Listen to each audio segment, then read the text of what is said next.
Super. Okay. Okay. Right. So first of all, here. So first of all, obviously, we're on the eve of Shavuot here in Israel, and you guys as well soon. Regularly, I have to say, Shavuot is my favorite holiday in the year. Shavuot in Israel is a holiday that is affiliated with an agriculture. It's really an agricultural celebration, and it's especially that way in kibbutzim. It's a very important holiday in the kibbutz movement. And every year in our kibbutz in Nachal Oz, there is a huge celebration. Well, huge, for a kibbutz of 400 people, but a big celebration in Shavuot where all the kids, all the families and people bring guests from outside. We celebrate our agricultural products, and we also bring the newborn babies to like a big stage in front of everyone to show them to the entire kibbutz. And there are tractors that the kids can climb on. It's just really fun. And this year, obviously, it's not happening. Today in Israel, this is a sad holiday, really, a sad holiday. All over southern Israel, basically, we are not having any events right now because the entire south is bombarded and we are in the midst of this war. And I think elsewhere in the country as well, people are not doing large gatherings. There is a sense of caution. People are a bit on the edge because the rocket fire from Gaza has reached many different parts of the country, not obviously the southern parts of Israel, and especially the Gaza border area have taken most of the hits, but there have been rocket launches towards Tel Aviv and the suburbs of Tel Aviv and Jerusalem. And for reasons that I think are worthy of investigation, we have had more casualties from rocket launches in these 5 days of conflict than in the entire 51 days of the Gaza war in 2014, 7 years ago, which means that our neighbors in Hamas have improved their rocket capabilities.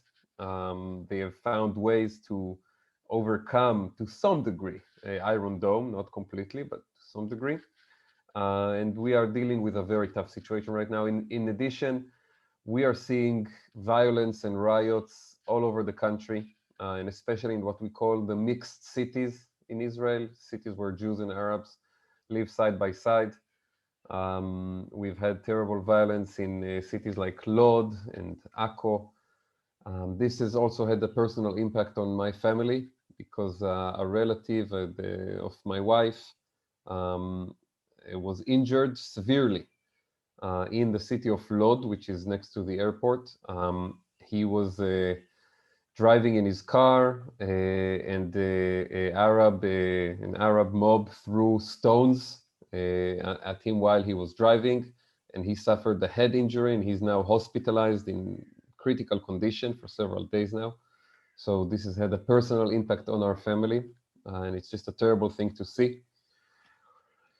I'm speaking to you right now from Tel Aviv, not from my home in Nachal Oz, because Nachal Oz has been under fire very extensively ever since Jerusalem Day on Tuesday, which is when this whole mess really lit up.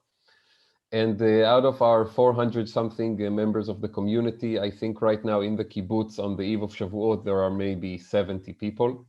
The entire community almost has basically dispersed all over.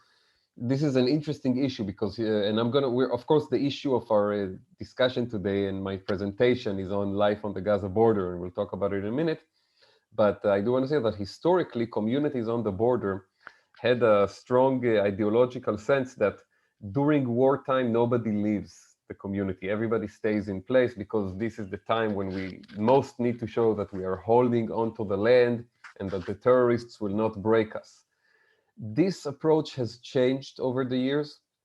And I think one of the reasons was the casualties that border communities like Nachal Oz suffered in 2014, which led to crisis in those communities.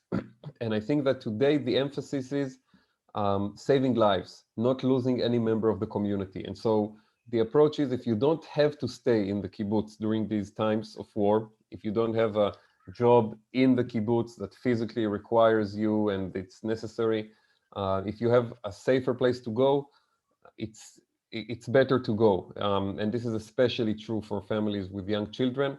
And so we went to be with my family in Tel Aviv. We still have rocket sirens here in Tel Aviv every night. But it is much safer than in Nahal Oz. You can't really compare the circumstances and the level of risk. So we've been here in Tel Aviv a few days now.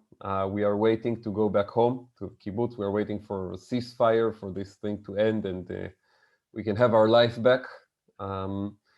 I don't know when that will happen. It's getting, today was relatively more quiet than, let's say, 2 days ago, but I still don't sense that we are very close to the end of it. Having said all of that, and I'm sure people will have a lot of questions, and I encourage you as always to send questions in the chat.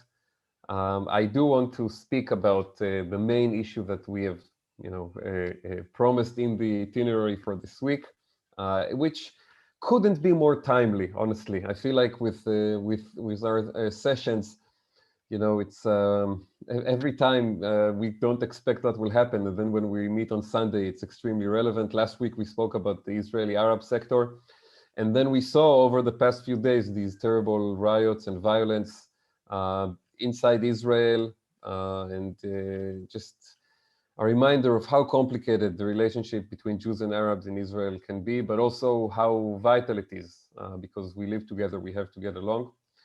And now we're speaking about the situation in Gaza. So let me share my presentation about this. Just a second. Can everyone see? Is the screen? Good. Okay. Yofi. So let's begin. This is a picture that I took a few years ago in Nahal Oz, my kibbutz, my home in Israel. And I'm going to describe, first of all, what you see here in the picture. Closest to you are these red, beautiful flowers, anemones, kalaniot, we call them in Hebrew. They grow naturally out of the ground all over the Western Negev. The Western Negev, the region of Israel that is closest to the Gaza Strip. We're going to have a map in a second. But every year, around the months of February, March, early spring, these flowers pop out of the ground in the thousands all over our area. It's a beautiful sight to see. If you're visiting Israel in February or March and there is no security issues on the border, and most of the year there are no security issues. I have to say this is not representative of a usual time what's happening right now. So if you are in Israel in February or March and it's calm, I strongly recommend to come and see this. It's one of the most beautiful things you will see in Israel. So this is filmed from inside Kibbutz Nahal Oz. It's just a bunch of these flowers that, again, they grow naturally. Behind the flowers, you see a fence. This is not the border fence between Israel and Gaza. This is the external fence of Kibbutz Nahal Oz. It surrounds our community from all directions. And behind that fence, you see a road. It's a bit hidden by my title, by my bold headline, but you see a road. That road is a military Israeli road. It's controlled by the military. You don't see civilian cars drive there. Behind the road, you see some gravel and some green fields. Those green fields, some of them belong to Israel, to Kibbutz Nahal Oz, and some of them belong already to Gaza. And you can't really see in the picture, but somewhere I would say halfway, here in the middle of the green area, you have the real border fence between Israel and Gaza. The distance from the edge of our kibbutz, from where I took this picture, to the actual border fence, maybe a mile, maybe, I would say, less than a mile. I'm not so good in converting kilometers to miles, but it's less than a mile between the edge of our kibbutz and the actual border fence. And behind the border fence, what you see is a neighborhood of Gaza City, which is one of the most dense areas in the world. Gaza is home to more than 2 million people today, and they live on an area that at its widest reaches about 12 kilometers. It's very, very very dense area. And this is a neighborhood that is called the Sajaiya. It's the most most eastern neighborhood of Gaza. The most western part, of course, is the Mediterranean, but the most eastern neighborhood of Gaza City. Sajaiya and Nachal Oz, less than a mile from each other. When we have a wedding, they hear our music. When they have a wedding, we hear their music. We hear every morning, we wake up, and we hear the mosques calling for prayer over there. There used to be a very interesting relationship in the past. I'll talk about it, but today we cannot go there and they cannot come into Israel.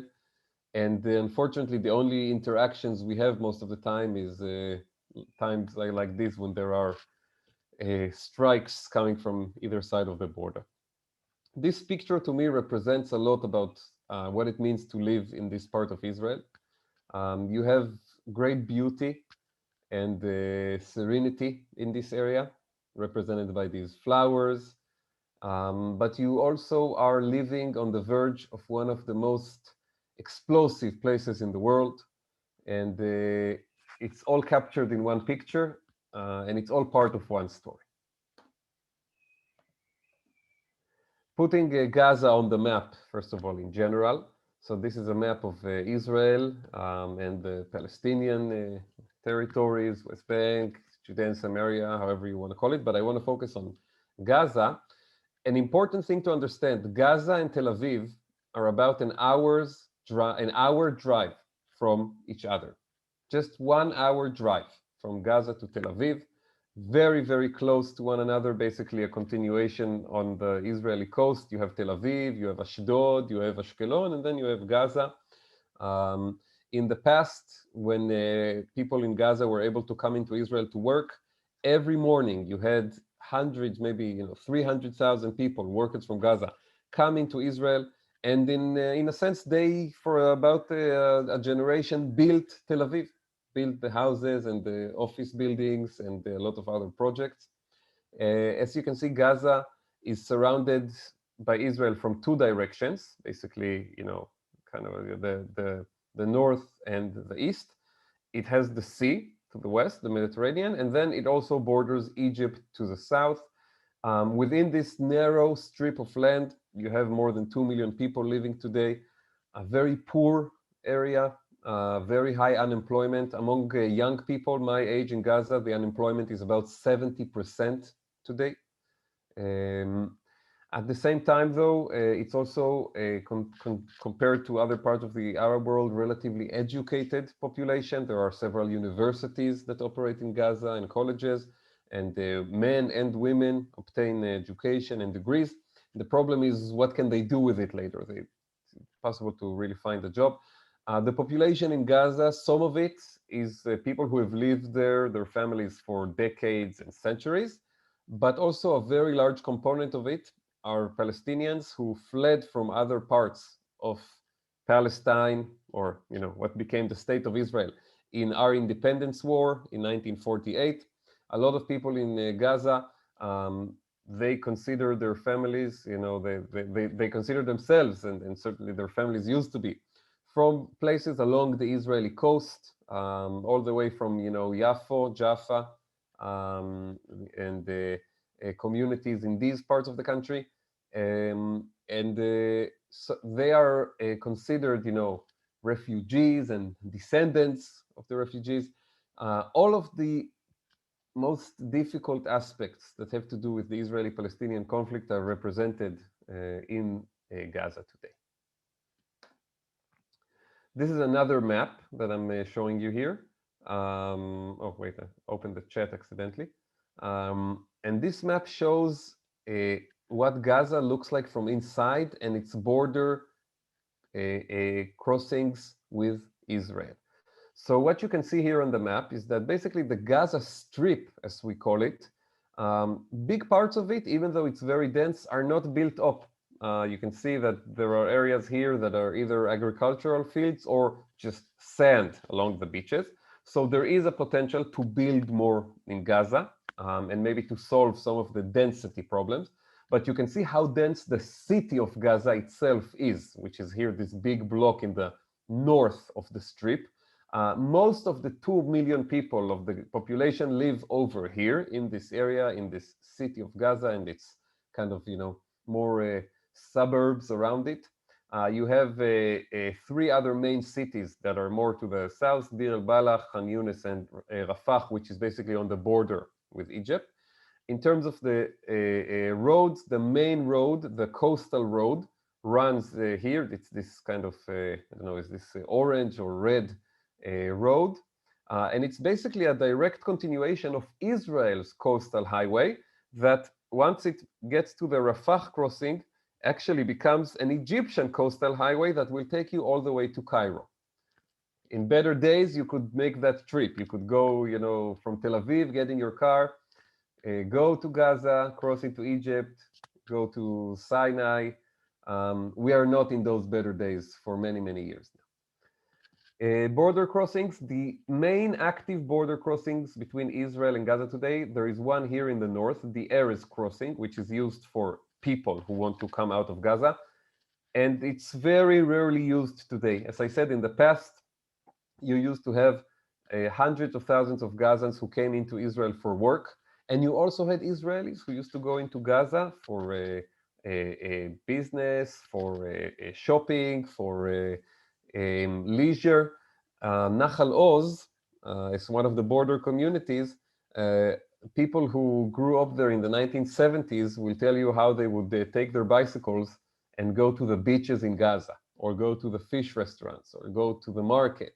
And in some cases, people had their dentist in Gaza, or their accountant. There were all kinds of interesting relationships. Today, the border crossing that used to be open at Nahal Oz has been shut down now. It's been shut down, I think, for 15 years now. It's not operating. The same is true for Kisufim border crossing over here. And basically what is left open is the Kerem Shalom border crossing, which is here in the triangle of the Israel, Egypt, Gaza border area. Kerem Shalom is only for goods. People don't go into Gaza from there, and people don't go from Gaza into Israel from there. It's completely dedicated to trade and to humanitarian supplies. So what you have in Kerem Shalom, you have trucks that come from Israel, stop here in the border crossing. A truck from Gaza comes driving in reverse towards the Israeli truck, and the Israeli truck also gets into reverse. And basically there is a point where the two trucks, one of them is still in the Israeli side and the other is on the Palestinian side, and you can somehow move the goods almost automatically without two people being involved from one to the other. And that's how goods enter from Israel into Gaza. We're talking mostly about things that go through Israeli inspection and are authorized by Israel. And without them, there would not be an economy in Gaza today. And then there is the border crossing with Egypt, Rafah crossing, which is supposed to be for both goods and people, but long periods of the year it is shut down because the Egyptians, just like Israel, don't allow a lot of people from Gaza to enter these days over concerns that have to do, like Israel, with security and terrorism, etc. All of this leads to a terrible humanitarian situation inside Gaza. This is a place where more than 2 million people are living, and they are confounded to this narrow area, not able to go in and out almost ever, and with no hope of the situation getting better anytime soon, unfortunately. Gaza has been controlled by Hamas since the year 2007, when the Hamas did a military coup, and before then it was part of the Palestinian Authority, which controls the Palestinian cities in the West Bank, not the entire West Bank, which is controlled by Israel. Israel got out of Gaza in 2005. We used to have troops and settlements in Gaza, mostly here in the southern part. In 2005, the government of Ariel Sharon decided to evacuate all the Israeli soldiers and settlers from inside Gaza. A decision that I personally think was a good one, and also today seems unavoidable, because basically what you had in Gaza back then, it was 8,000 Israelis living among 1.8 million Palestinians, which by today are somewhere around 2.2 million Palestinians. It was not feasible to keep those communities in there. And we took down all of those settlements, and we brought back all of our soldiers from inside Gaza in 2005. And no Israelis are living there, or no military bases there anymore. The hope back then was that this step, apart from being something that was just, in my opinion, unavoidable, would maybe also lead to a better reality, because there would be self-rule for the Palestinians there, and maybe Gaza could fulfill its amazing potential, because Gaza has, first of all, like I said, a relatively educated population. There are universities, men and women can go and learn and acquire an education. Gaza has wonderful beaches. It could have an entire kind of like, beach riviera over here if it wanted. There's a lot of areas that are not built up where you could put hotels and, vacation villages. It has great restaurants, fish restaurants. We're always famous in Gaza, and markets. And you could have a place here that would flourish. Instead, Hamas took over, and Gaza descended into great misery. It's basically controlled by this terrorist organization, and every few years there is a new wave of violence between Israel and Hamas, and then there is great destruction in Gaza. And that's the picture we're looking at. Another map that will help you understand the nature of life in this area. So what you see here on the one side is Nahal Oz. I'm going to try to move this a bit from the screen because I want to show you something. Yeah, this is maybe a bit better. So this is Kibbutz Nahal Oz, basically the weird triangle shape over here. Over here is a military base that belongs to the IDF. And here is another kibbutz, Kibbutz Kfar Aza, which is our neighboring community. What you see here is Gaza City. And the yellowish line is the actual border fence between Israel and Gaza. So you can really see here how close everything is. You can see how close Nahal Oz is to Gaza. You can see how close this military position is to the Sajaiya neighborhood. And what you see here are the remnants of the old border crossing. There used to be a border crossing over here that was operational for many years, and it gave work to people in Nahal Oz and in Gaza. And it's been shut down since 2006, I think, 15 years now. What you can also see here in the picture is the great difference between our side of the border and their side of the border. On our side of the border, it's very green. There's a lot of open land and open space. All of these are agricultural fields and little forests that are very nice to walk in. And our community, you see so many trees. I'll show you in a second how beautiful and nurtured it is. And on the other side, it's different. It's a very, very dense city. They do have some open lands around it, but again, more than 2 million people overall in this strip of land. And you can see in the city itself, you barely see, greenery and parks and all of that. Not that there is not an opportunity to do it, but it doesn't exist today. And we see each other. This map helps you understand how close we are. We see each other, we hear each other. They see what is happening on our side of the border. They see the open lands and the fields and the agriculture. They see how beautiful these kibbutz communities are. They see that we are building new neighborhoods and new homes. And if you think that it's not a cause for envy and for jealousy, then you don't know human nature. There is a very famous speech that was given in Nahal Oz in the year 1956 by Moshe Dayan. What happened is that one of the founding members of our kibbutz, a young man called Ro'i Rutberg, went out to work in these fields and was ambushed and killed by soldiers, Egyptian soldiers, because back then Gaza was controlled by Egypt, They killed him and they tortured his body. Then there was a funeral, and Nahal Oz has always been kind of a symbol in Israel because of its proximity to Gaza. I'll talk in a second more about that. But Moshe Dayan, the chief of staff of the military, came to that funeral and he gave a speech.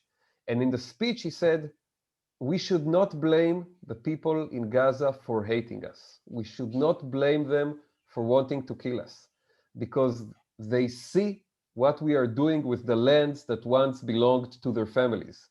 They see what we are building and how we are flourishing and how successful we are, and they cannot take it. And he said, we need to blame ourselves for being laid back, relaxed, thinking that maybe we can live in peace. We need to understand that we are our generation, that the words used is going to have to carry the heavy gates of Gaza on our shoulders for many, many years. This was, it's considered an iconic speech in Israel, although in Nahal Oz, the older people, the founders of the kibbutz, don't like this speech. Some of them to this day are angry at Moshe Dayan because they say that the speech killed their hope for having peace. They said, we came to live here in this border community. I'll talk in a second about how it was founded. And we hope that one day our community will be kind of a bridge to peace with the neighbors. And then this national hero, the chief of staff, comes and tells us, no, you will never have peace. And you can't expect the Arabs to change. They're always going to hate you, and you just need to be ready for it. This was his message, and they don't like it. If you talk about this speech with people in Nahal Oz, it's a controversial issue. When I talk about living in the Nahal Oz, I describe it as living in heaven on the verge of hell. Heaven, well, you look at this picture. This is a picture I took a few years ago outside my house, basically. When I take my daughter, Galia, to kindergarten, to her daycare every morning now, this is what we see on the way. This is our morning walk to her daycare from our house. You see all these trees and the flowers that are blooming, and these beautiful homes with the red tiled roofs. This is the spirit of the kibbutz. This is what it looks like.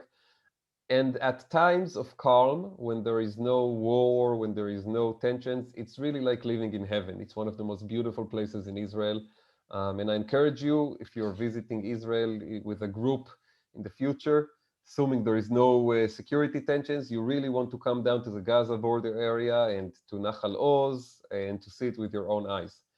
But you're also living on the verge of hell because you're living next to Gaza, which is so different than our part of our area.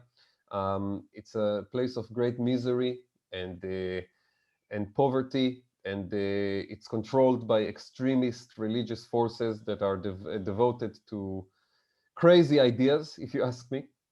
And this has been the reality of Nahal Oz ever since its foundation. Nahal Oz was founded in the early 1950s by a group of 18 and 19-year-old Israelis, soldiers in active duty basically, who were sent by the government to build a new community on the border with Gaza. And here I want to show you a map that will explain the significance of the location of Nahal Oz. Just a second. Here, let's do another screen share. We have a map, right? Yeah, okay. So everybody sees Gaza here on the map, yeah? Okay. If you look at the area of Israel's border with Gaza, you will see overall there are about 20 kibbutzim and one big town, which is Sderot. I'm pointing at Sderot right now with my mouse. But overall, you have about 20 kibbutzim along the border area, a bit here in the north, and then most of it is along this line, along a road that we call Road 232. קיבוץ ניר-עם, מפלסים, כפר עזה, סעד, אלומים, בארי, רעים, more and more. Nahal Oz stands out, especially in this area. how does it stand out? If you look at the other kibbutzim, it's almost like a straight line. Nir'ah, Mefalsim, Kfar Aza, Sad, Alumim, Be'eri, Re'im. And then there is this one kibbutz that is much, much closer to Gaza. You see what I mean? It's like almost like a finger that goes, pops into the area. And this is deliberate.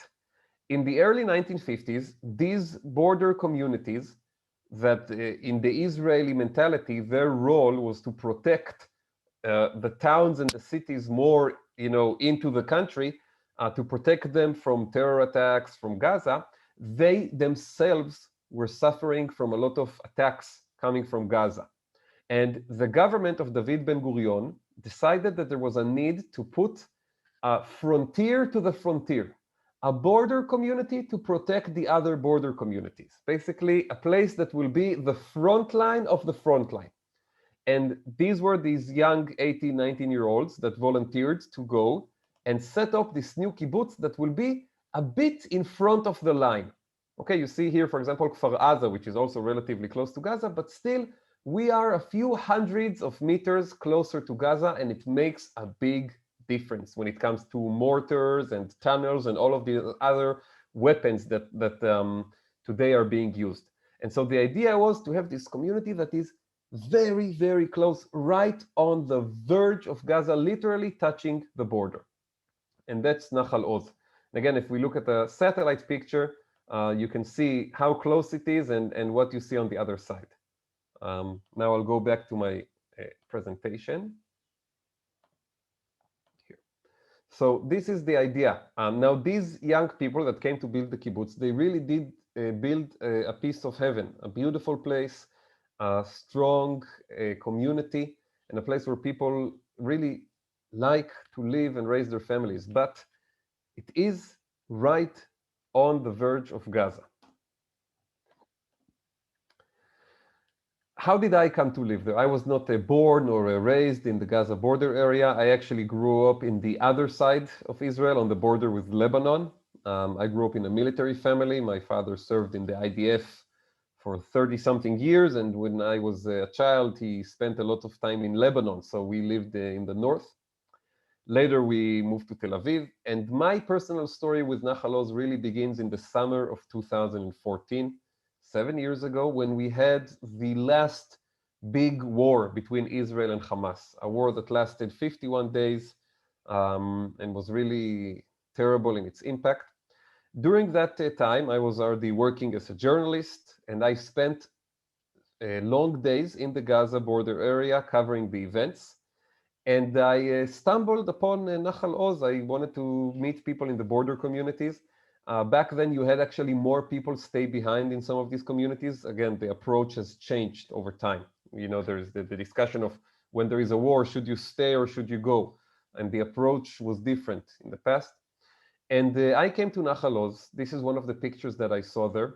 This is a field of sunflowers that around the time of the summer are supposed to be in bloom. They're supposed to be yellow and beautiful. This is what it usually looks like, this field. And this is what it looked like back then. Completely burnt. In the background, you can see Gaza. And it was great destruction. It was very sad. But also, during the time I spent there, I met very impressive and just inspiring people in the kibbutz, in this community. And back then, my wife, Miri, and I, we were not married. We were living together in Tel Aviv. We had good jobs. We liked our life, but we always had this talk about one day moving to a kibbutz, to a more smaller community, a place that is a bit more rural, agricultural. In Israel, you never get too far from the city. Okay, you're not going to live in rural Montana if you're here in Israel. It's not you don't get to get that far, but a place that is maybe an hour or an hour and a half from Tel Aviv, more quiet, more green, maybe better to raise children. And when I came back from all those visits to Nahal Oz, I told her, if we are serious about this idea of moving to a kibbutz, right now, these kibbutzim on the border with Gaza that were bombarded non-stop for 51 days of war, they are really looking for people to come and live there. They are desperate for young couples to come and live there. And in Nachal Oz, it was specifically true because Nachal Oz suffered a great tragedy during the war of 2014. As the fighting went on, in Nachal Oz, a 4-year-old child, Daniel Tregerman, was killed by a mortar that was launched by Hamas from Gaza. This was a terrible, terrible tragedy, and it had an impact on the entire community. It led many young families to leave the kibbutz after the war because people said, how do I explain to my 4-year-old child why his friend from kindergarten is not coming back this year?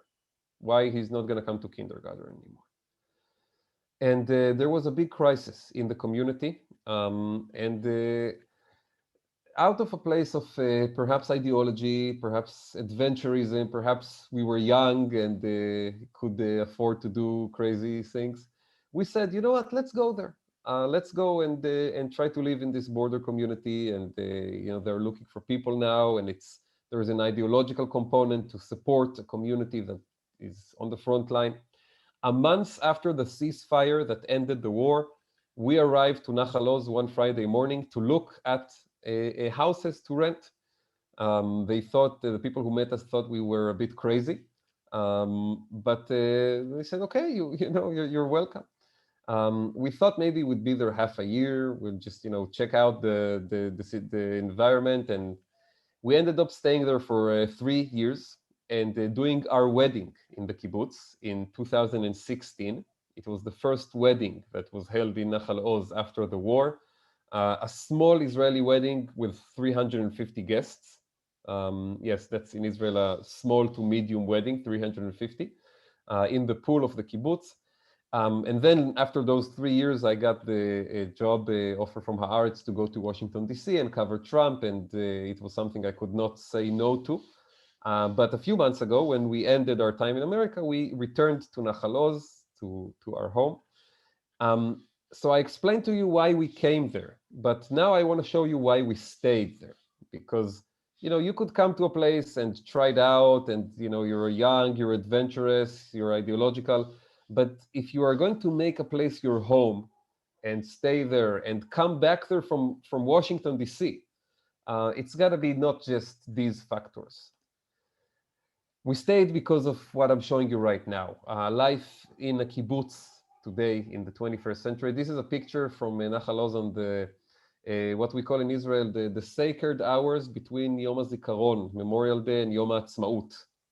I hope you know that in Israel, our Memorial Day and our Independence Day are basically following days. They come exactly within a 48-hour span. So this is a few hours before the Yom HaAtzmaut celebrations on the main lawn of the kibbutz. You see these chairs and tables where everybody's going to be sitting in a few hours, and there's going to be singing together, and a huge community barbecue. You see the grounds of the kibbutz, how beautiful it is, all these trees, all this greenery. And the most important thing you see here really is a community. Historically, the kibbutzim were socialist communities, and they had a socialist economic system. That has not been the case in most of the kibbutzim in Israel for, I would say, at least 15 to 20 years now. Over the years, the kibbutzim went through a process of privatization. The economic model changed, and today in most of the kibbutzim, including Nachal Oz, you have a small segment of the community that actually works in the kibbutz, in the agriculture, in the beautification, in the community leadership, and all kinds of roles. But most of the residents have jobs outside the kibbutz. People work, wherever. If you want to look at our neighborhood, our immediate neighbors and friends, we have one who is an officer in the Israeli police, and one who is a doctor, has a PhD in studying viral diseases. And actually, he was talking to us, he was talking with us, the group of friends, about coronavirus long before anyone heard about this thing. I'm talking like years ago. He did research on Ebola as well, so he does interesting stuff. And we have people who work in construction, like managing construction projects in Israel, and people who have small businesses or companies that they own, people who are teachers, just a wide variety, but mostly working outside of the kibbutz. But it's different from any other place in the sense that there is still a very, very strong sense of togetherness and of community and of responsibility for one another. And decisions about all the aspects of the communal life are made by the entire kibbutz membership population. This is a picture that I also really like to show. This is from 2016. This is not in our current house in Nachal Oz, but in a smaller house where we used to live before we went to Washington, D.C. We're celebrating New Year's Eve here. And it's just with a bunch of friends and neighbors from the kibbutz, everybody together. This is the spirit of life on the kibbutz. Bit showing you the agriculture. Nachal Oz is a kibbutz that has a lot of agricultural land, and it grows wide variety of stuff: potatoes, bananas, avocados. These are watermelons that are about to be, picked and distributed. Tomatoes, wheat, cabbages. And we also have one field was converted into a solar panels field, which is used to sell electricity. So really a very, very wide range. The newest addition is the avocados. They were added a few years ago. I think they were added right before we went to the United States, and we waited so long to taste them when we come back. So when we came back to the kibbutz a few months ago, the first thing we said is, can we taste the avocados? Because everybody was talking about how delicious they are. What you see here is another very representative picture of life in a kibbutz on the Gaza border. On the one hand, you see all of this beautiful scenery, trees, flowers, these beautiful houses. And you also see the roads or streets of the kibbutz. Neither of these are a good term, but basically one of the things that is special about a kibbutz is that when you come back home from work, you park your car in around the kind of like this ring road that surrounds the kibbutz, and inside the community, between houses, between places, you cannot use a car. You cannot use a car over here or over here, or also over here. You cannot drive your car. You have to walk on foot or use a bicycle to get everywhere. And this is one aspect of the quality of life that I think people associate with life on the kibbutz. So you have all of these, wonderful things. And then what do you have here on the edge, at the edge of the picture? Anybody wants to guess what this is? See if in the chat we have maybe an answer. No, I see. Yeah. So this is a bomb shelter, basically. And all over our kibbutz, you will see these bomb shelters spread out because when there is a siren going on in the communities along the Gaza border, you have 7 seconds to reach shelter. 7 seconds. That's the official designated time to reach shelter. Although the joke in Nachal Oz is that but sometimes 7 seconds is not really the issue, because you hear the boom and then you hear the siren, where it's supposed to be the other way around. Iron Dome doesn't really cover our part of Israel. Iron Dome, I have to say, is an amazing invention, and it's one of the most important aspects of the US-Israel relationship. It started as an Israeli, system idea about 15, 16 years ago, and it reached a peak during the presidency of Barack Obama, when the United States really invested most of the money in giving Israel the Iron Dome system. And Iron Dome saves the lives of hundreds of Israelis, and by the way, also of hundreds of Palestinians, because if Iron Dome would not intercept all of these rockets that Hamas is throwing at Israeli cities, Israel would have to retaliate much more strongly for those rockets, because we would have casualties on our side, and we would, want to deter the other side much more strongly. So Iron Dome is just an amazing thing that saves thousands of lives, Israelis and Palestinians. For our part of the country, it's not always relevant because we are so close to the border that Iron Dome usually doesn't have enough time to intercept all of the rockets and the mortars that are shot at our community. And so every few blocks, you have these bomb shelters, and inside every house in the kibbutz, you have what we call a safe room, which is usually the bedroom of the youngest child in the family. This is a room that is built of strong concrete, and it can withstand a direct hit by a rocket or a mortar. And so most families put basically the youngest child in that room as their bedroom. And then the older people in the family, when there is a siren, run to that room. This is a picture that's a bit painful for me to show you today. It's part of my usual presentation, but this is Shavuot celebration in the kibbutz. This is what we're missing this year. Like I told you, Shavuot in Israel is an agricultural holiday. You can see the tractors and these, how do you call these in English? I'm not sure. In Hebrew, we call them balot, these kind of, you see it also in agricultural areas in America. Although in America, when I was traveling in the Midwest, in Michigan and in Ohio, it's round, whereas here in Israel, it's like square. I see some people are smiling, so it's familiar. So this is the spirit of the Shavuot in the kibbutz. A little bit about politics, and this is an interesting thing that always surprises people quite a lot. I see the chat is active, that's good. How do people vote in our part of the country, in the Gaza border area? My presentation shows you the results from the 2015 election, but it hasn't changed ever since. It's the same, really.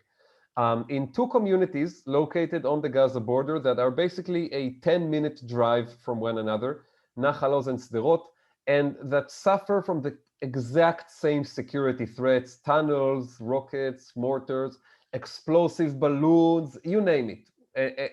The exact same thing, Sderot and Nahal Oz. In the 2015 election in Nahal Oz, the Labour Party received 56% of the vote.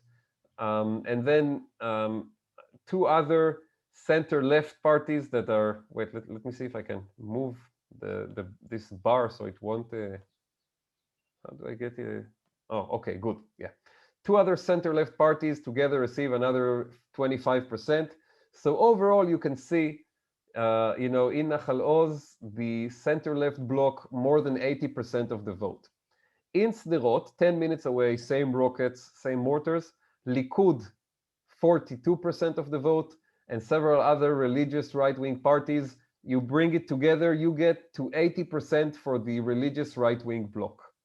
Now, how do you explain this? And I think we spoke about this once before, but it's still an amazing thing to see. These two parts of the country, two communities are in the same part of the country, which has the exact same security tensions and conditions. When they go to the shelter, we go to the shelter. And yet our perception of the political reality is completely opposite. In our community, 80-something% believe that the way to bring security and to end this cycle of rockets and security threats is to make peace and to have a more dovish approach and to look for solutions with the other side. Whereas in Sderot, there is a hardline approach that you need to have a strong right-wing government that will, take very strong measures. My own political view is that the irony is that, we've had a right-wing prime minister for 12 years now, Netanyahu, and the situation with Gaza during his time has only gotten worse. They have fired more and more rockets. They have improved their rockets and the range they can reach and the accuracy with which they can hit us. And I always say, when I speak to friends and people I know in Sderot, and we get into a political argument, at some point I say, well, you know what? The good thing is soon the left wing will be out of power and there will be a right-wing prime minister, and then we can try your way and see if it will work. But of course, this is these conversations can go on for hours. My own interpretation of these election results is that they actually have to do very little with the security issue itself.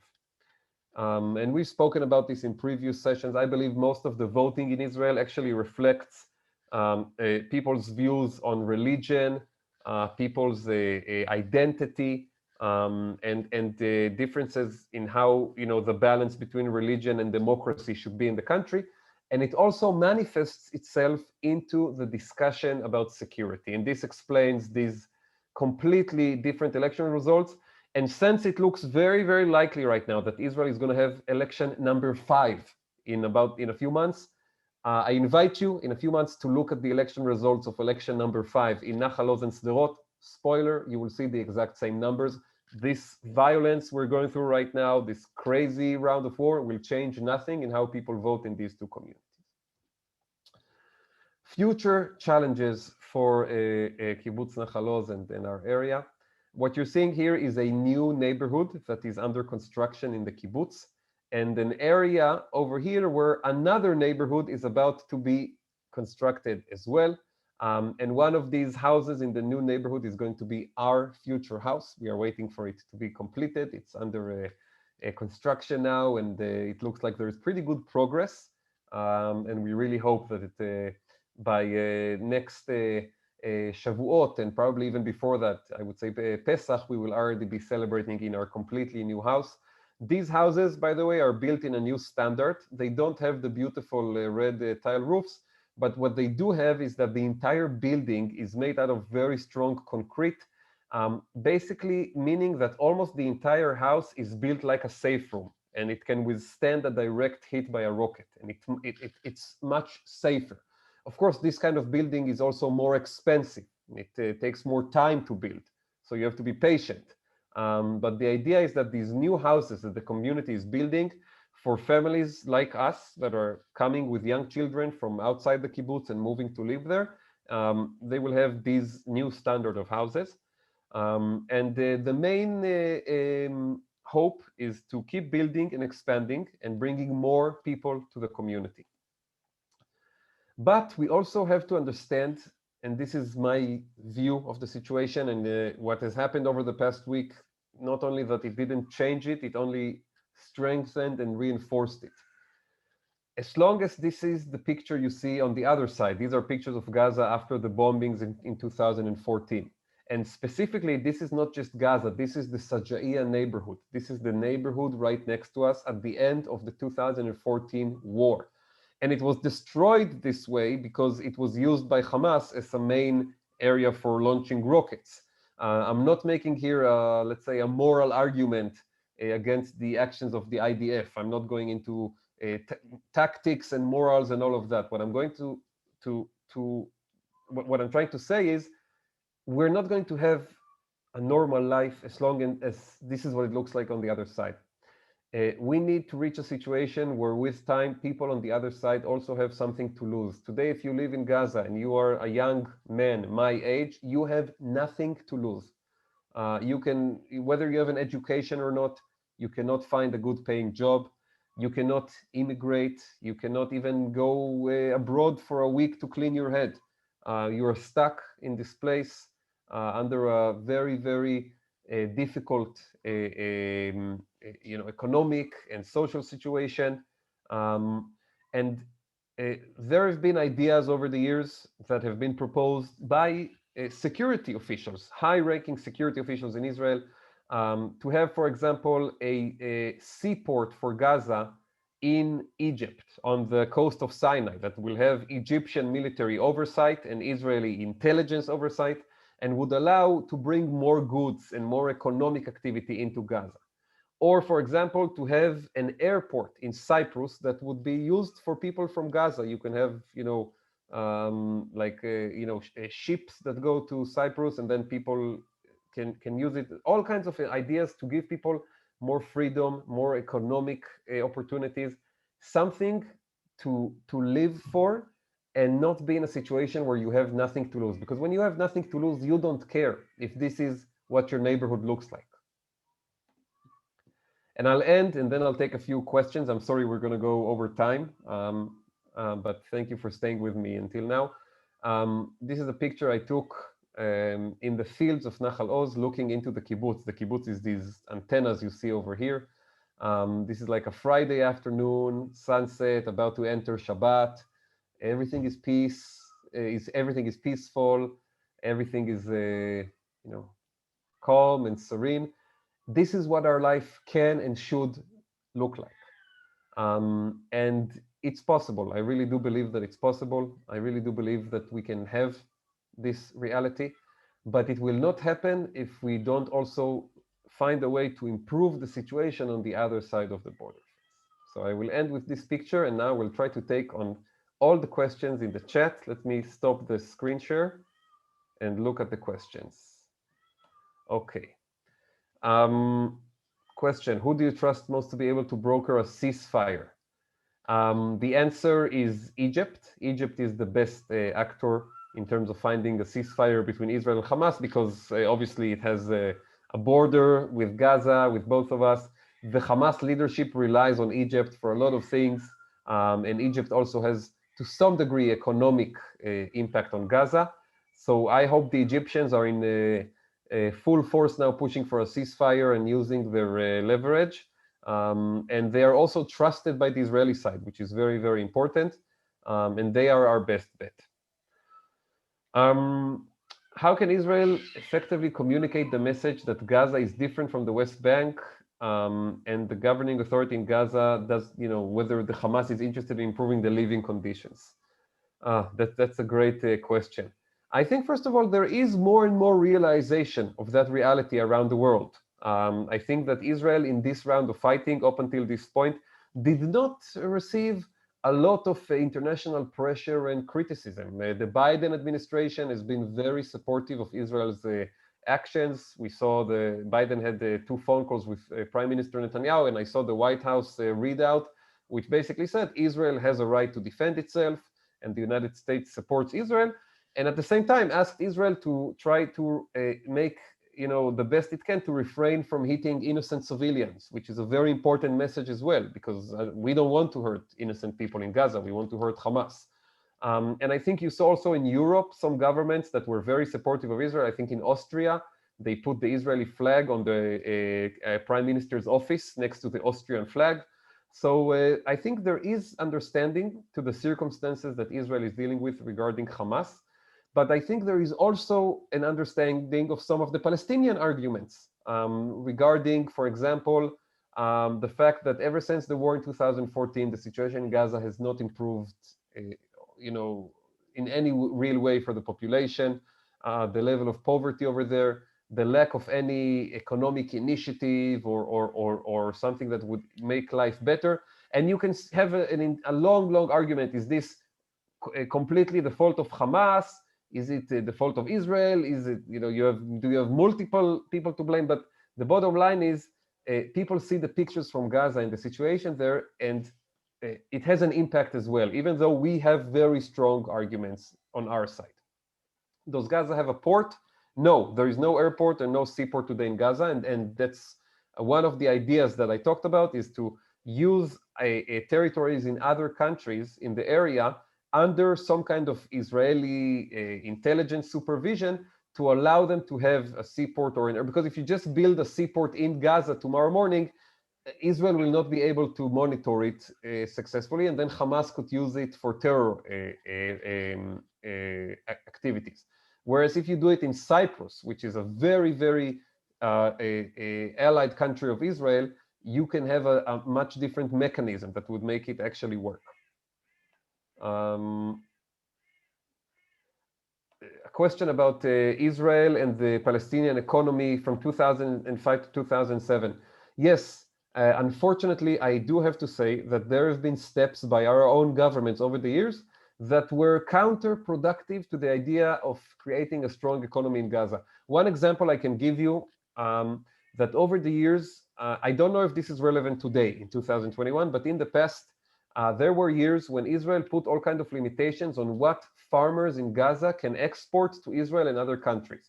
And for farmers, for people who work in agriculture, it's very difficult when every year the government that controls your ability to export changes the regulation. One year you're allowed to ship parsley out of Gaza, the next year only tomatoes, no parsley. So now you have to uproot everything and change, and these are investments long-term of a lot of money. And one of the reasons this was done, it was not security considerations, it was a pressure from the agricultural lobby in Israel that had, we have a surplus of this or a lack of that, so this should impact the policy towards Gaza. That's not a smart thing to do. It doesn't make things better for anyone. It might serve some economic interest, but in the long run, our entire economy suffers much more when we have a war with Gaza. And they suffer as well. So this is one example of the kind of approach that I think is not the right thing to do. Questions about tunnels. The tunnel threat was very strong in the war of 2014 when Hamas had these cross-border tunnels that came into Israeli territory, and they used them to kill Israeli soldiers. We have found a pretty good solution to this, because we have built an underground wall that goes deep, deep, deep underground and basically cuts Gaza off from Israel underground. But I have to say, the entire history of the Israeli-Hamas wars in the last 20 years, it's an arms race. They come up with a new idea. We found a solution to the idea. They come up with a different idea. So they can't use the tunnels anymore. So what did they start doing a few summers ago? Balloons. This is a genius weapon. They take a balloon, put explosive on it, let the air drag it inside Israel. It can land in a kindergarten. It can land near a vehicle. It explodes, causes damage, hurts people. And what can you do against it? Are you going to have IDF soldiers stand with guns and start shooting balloons in the air? The soldiers have a lot of other responsibilities in the border area. They need to make sure there are no infiltrations and rocket launches. And so every time we come up with a great technological invention, Iron Dome, a wall underground, and they come up with their own. This is unfortunately the best minds in Gaza, the most educated engineers, are wasting their lives on this stuff right now instead of using it for something good. Questions that have to do with kibbutz life. Why am I not calling it a moshav? Because it's not a moshav, it's a kibbutz. Kibbutz and moshav are very, very different creatures. For example, I showed you the situation with the cars, right? That in the kibbutz, you park your car outside, and then inside the kibbutz, you only walk by foot. In the moshav, you can drive your car all the way to the entrance to your own house. In the moshav, every family, at least historically, had its own agriculture. You can have your own cows or chickens behind your house. In the kibbutz, there is one agricultural system that belongs to everyone. You don't have your own. So even a privatized kibbutz is not a moshav. Wow, I'm seeing a lot of questions. Question: how has Israel's years-long blockade of Gaza contributed to the continued difficult situation in Gaza? First of all, I think the blockade is not only Israeli, it's a joint Israeli-Egyptian blockade. I think it's important to say that, because Egypt is just as tough and sometimes more tough than Israel on Gaza. And I think, yes, when we talk about the ideas like a seaport or an airport, it's meant to put an end to the current policy, which I think has not proven itself, and try something different. The current policy is basically we don't allow economic activity, but we do send every month. Qatar sends envelopes and suitcases full with money into Gaza, and it falls into the hands of Hamas. And what does Hamas do with those suitcases full of money? It uses them to build rockets. So what are we doing here? It's a crazy policy. Netanyahu in 2019 in some Likud faction meeting said that empowering Hamas is good for Israel. Why? Because the Hamas, you're not going to negotiate peace with them. They are a terror organization. The Palestinian Authority in the West Bank, the guys that they are also far from angels, but you have a lot of intelligence and policing cooperation with them. They want negotiations. They want to have their own state. So this division is good for Israel. That's his view. I completely disagree with it. I think it's not in our interest to have a stronger Hamas. It's in our interest to have a stronger civil population in Gaza. that over time, we hope would also replace Hamas with something different. Oh, guys, so many questions. Will the current war finally push the parties towards a two-state solution? I don't expect. Okay, the US seems to be becoming more and more split on relations with Israel, and including the Jewish community. Are you aware, concerned about this? Yes, I'm very aware about it. This is an issue I covered all the time when I was in Washington, D.C. I wrote extensively about the divisions in American politics and in the American Jewish community around Israel. This is a major point of concern. We don't want Israel to become a partisan issue in American politics, because in America, power changes hands all the time. One time Republicans, the next time Democrats. Israel enjoyed all these decades from having strong support in both parties. We don't want to reach a situation like we had in the 1950s and 60s, when Israel, back then Israel was only for the Democrats, right? The Eisenhower administration was very, very tough with Israel. And then when Kennedy and Johnson took power, Israel had a much better relationship. That's not the kind of relationship we want to have. We want to have a strong relationship with both sides in American politics, and these divisions are a great concern. Unfortunately, it's another, when we spoke about the political paralysis in Israel and these endless rounds of elections, I think I said one of the consequences is there is no strategic discussion of long-term issues. We're only dealing with immediate problems. And this is one of the strategic long-term issues we have to deal with. Guys, I'm going to end here. Sadly, it is our last and fifth meeting. I have to say it was a pleasure to meet you every Sunday and have these discussions and get all these great questions. I hope that you feel that you learned and got something new, maybe a new perspective about life in Israel, about our fascinating society, unbelievable politics, fascinating geopolitical reality. And I hope that we end this meeting with the issue of life on the Gaza border, that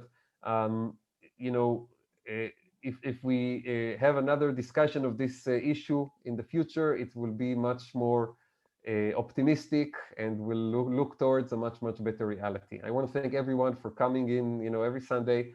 I want to especially thank Mati Shalev, who originally contacted me about speaking with the community, and Amy for making this happen, this series of meetings, organizing it, and making sure that I remember every Sunday to log in.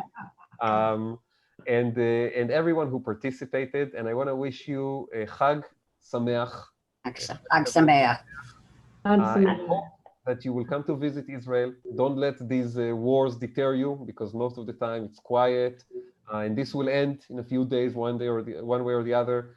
So come to visit, and when you do, come to the Gaza border area, and let's just hope that it will be peaceful and quiet, and we'll have a better situation.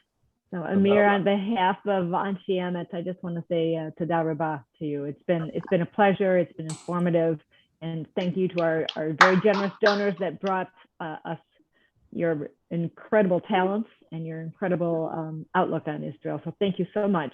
And we look forward to working with you again in the near future. And stay safe. Wonderful. And one last thing, I'm going to put my email again for anyone who might not have it. I'm putting my email if you want to send me questions or